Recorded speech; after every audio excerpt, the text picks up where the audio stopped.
नमस्कार दोस्तों, स्वागत है आप सभी का हमारे चैनल शेयर मार्केट में। मैं हूं आपका दोस्त नवी और यहां पर बात करने वाले हैं वुमेन कार्ड के बारे में।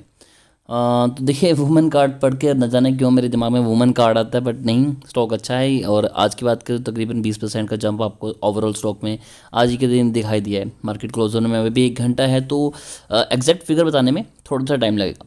इनकॉर्पोरेटेड इन 2018, तो कंपनी ज़्यादा पुरानी नहीं है। Women card is an online retail platform catering to a wide range of the beauty brand with and wellness product for skin care, hair care and body care for the both man and women. तो यहाँ पर बताया गया है कि 2018 से इन company incorporated, यानी कि 2018 से कंपनी काम कर रही हो। ये ज़्यादातर ये ब्यूटी प्रोडक्ट में डील करती है। नाम के लिए वुमेन कार्ड है, बट ये मेंस के लिए भी प्रोडक्ट बनाते हैं। और इनका जो मेजर रेवेन्यू है, जो मेजरली रेवेन्यू कंपनी जनरेट करती है, वो करती है अपने ब्यूटी प्रोडक्ट के थ्रू। 65 करोड़ की मार्केट कैप है, तो बहुत छोटी कंपनी है। स्टॉक भी ऑलरेडी 40 के पास ट्रेड कर रहा है। प्रमोटर होल्डिंग 57.4 है, बाकी इन्होंने लिस्टिंग शेयर किए। कंपनी ज़्यादा पुरानी नहीं है, अभी लिस्ट हुई है, जिसके चलते ज़्यादा डाटा यहाँ पर अभी भी नहीं निकल के आया है।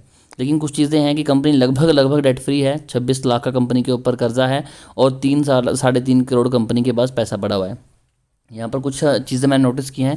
कंपनी अच्छा प्रॉफिट शो करी है, बट उसके बावजूद अगर बात करें कैश फ्लो की, तो वो नेगेटिव है। कंपनी के पास कैश फ्लो इतना ज़्यादा सर्कुलेट नहीं कर रहा। बढ़ चढ़ के लोगों ने यहाँ पर इन्वेस्टमेंट की, अच्छा खासा पैसा कमाने की भी कोशिश की। और अब चलते हैं कंपनी के ओवरऑल स्ट्रक्चर के बारे में कि क्या हमें यहाँ पर अभी भी इन्वेस्टमेंट करनी चाहिए, या फिर ऐसा ना हो कि अभी इन्वेस्ट कर दें उसके बाद इसका भी हाल कार ट्रेड या फिर पारस डिफेंस की तरह हो जाए और स्टॉक बिल्कुल नीचे जाता रहे। तो सभी चीज़ों को अच्छे से हम जानेंगे यहाँ पर। तो यहाँ पर एक बड़ी ही इंटरेस्टिंग वेबसाइट है। वेबसाइट का नाम है चित्तौड़गढ़.com, लेकिन यहाँ पर सभी चीज़ें बताते हैं। तो वुमेंस कार्ड के बारे में बताया गया है कि कभी इनकॉर्पोरेटेड हुई थी, कितना कंपनी के ऊपर शेयर्स लेके आ रहे हैं, किस प्राइस पे लेके आ रहे हैं, सब चीज़ें। तो ओवरऑल स्टॉक लगभग आपको देखें तो 100% के अपने रिटर्न दे चुका है जब से स्टॉक ने लिस्टिंग हुई है स्टॉक की।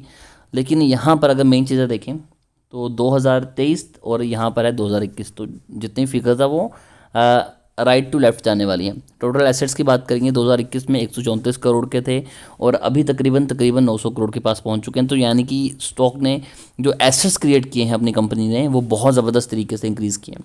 साथ साथ 135 करोड़ का कंपनी के पास रेवेन्यू था 2021 में, जो कि अब 764 करोड़ 65 करोड़ के राउंड हो चुका है। तो वो भी काफ़ी ज़्यादा अच्छा इंक्रीज़ हुआ है।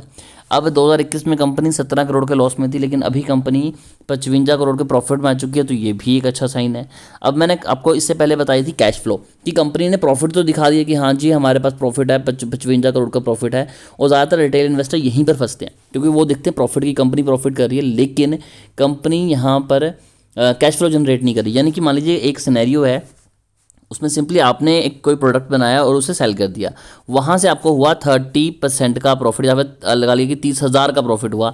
30,000 का यहाँ पर आपको प्रॉफिट हो गया, लेकिन उसकी में प्रॉब्लम ये हुई कि जिससे आपने प्रॉफिट पैसे लेने थे उसने कहा कि मैं आपको पैसे दे दूंगा, यानी कि आपके पास पैसा नहीं आया, तो वो हो गया कैश फ्लो। तो यहाँ पर कंपनी का जो कैश फ्लो है वो नेगेटिव में, यानी कि कंपनी प्रॉफिट तो कर रही है बट कंपनी के पास फिर भी पैसा नहीं आ रहा।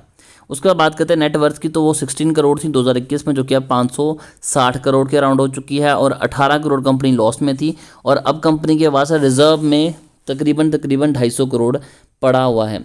टोटल बोरोइंग की बात करें तो कर्जा कंपनी के ऊपर तब कितना था, 92 करोड़ के अराउंड, और अभी की बात करें तो 170 करोड़। बोरोइंग में और डेट में फ़र्क है, तो उस चीज़ों को भी लेके किसी और वीडियो में डिस्कस करेंगे। बट ओवरऑल देखें तो स्ट्रक्चर कंपनी का काफ़ी ज़्यादा डिसेंट निकल के आ रहा है, लेकिन कैश फ्लो में हल्की फुल्की गिरावट है। अगर उस चीज़ को निगलेक्ट कर दें तो ये एक अच्छा स्टॉक हो सकता है और आपको आने वाले टाइम में अच्छे रिटर्न भी दे सकता है।